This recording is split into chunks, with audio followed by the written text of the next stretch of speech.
to Refinishing Part 2. Now it may look like this table is ready to be stained, but it's not. What you do with the final step of sanding will determine how good your final product will look. Now we can sand this down while it's fully assembled, but it's much easier to do if we take it apart.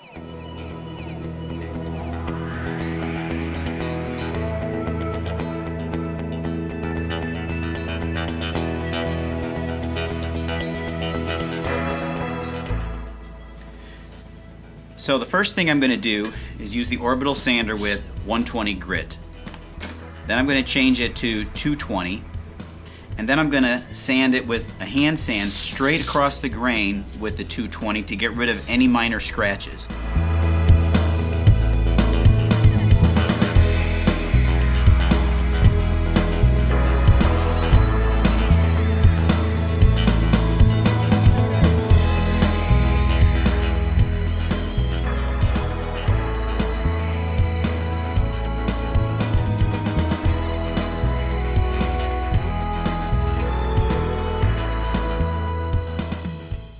Now we're going to do it all again with the 220.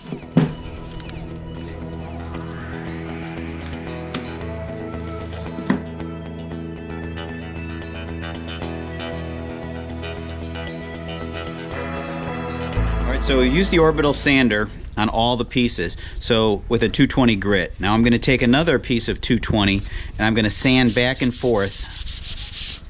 This will remove any minor circular scratches.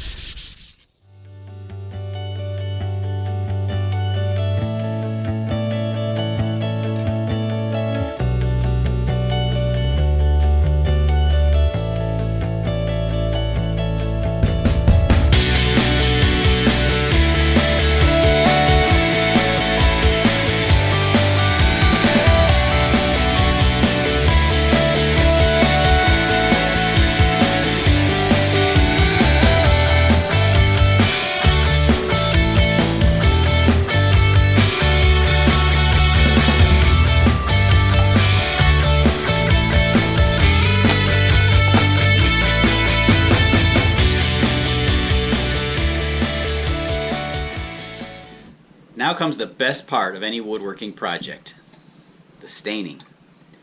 You have to think about how you want your final project to look. Do you want it to be dark? Do you want it to be light? Somewhere in between? And the cool thing about stains is that you can mix a light stain with a dark stain and come up with any color variation in between. So let me give you an example. I have two kinds of stain, colonial pine and dark walnut. The wood here on the left is stained with colonial pine. The next wood is stained with colonial pine mixed with a little bit of the dark walnut. The third one is dark walnut mixed with a little bit of the colonial pine. In other words, it has more dark walnut than colonial pine. The fourth one is straight dark walnut wiped off rather quickly. The last one is straight dark walnut left on, put on rather heavy and left to dry. So you can see with two stains, even if I used one of these stains, you can get variations in the color depending on how heavy you put it on.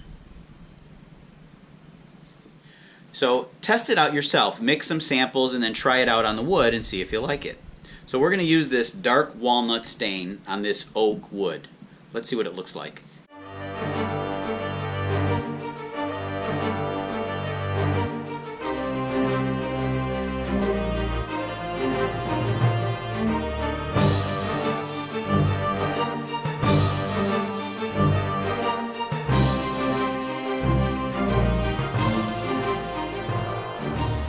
For the end grain, what I like to do is take some paint thinner.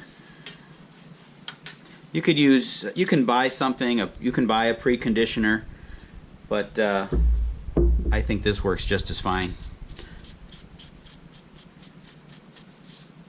So you put that on the end grain first.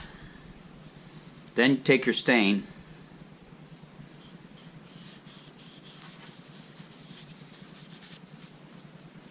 and when you wipe it off,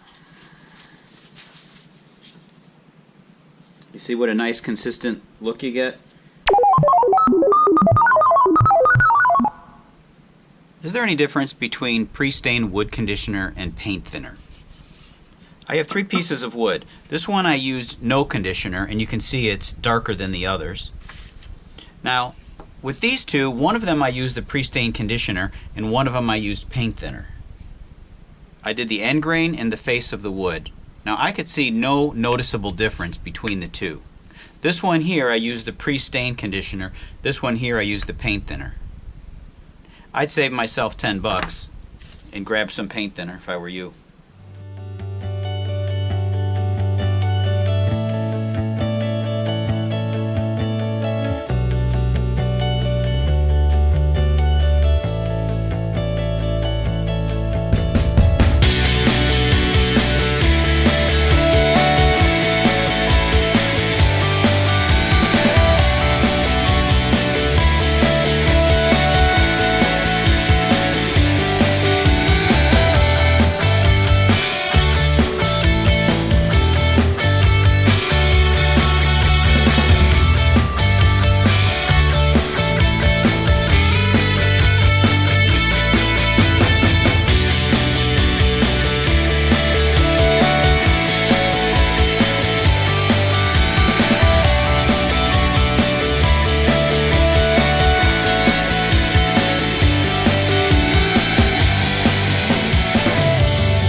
So this completes part 2 of our project, the sanding and staining. For part 3, I'm going to show you how to apply several coats of polyurethane for a beautiful finish. Thanks for watching Alley Picked. We'll see you next time. Well, it was another fine day in the alleys today.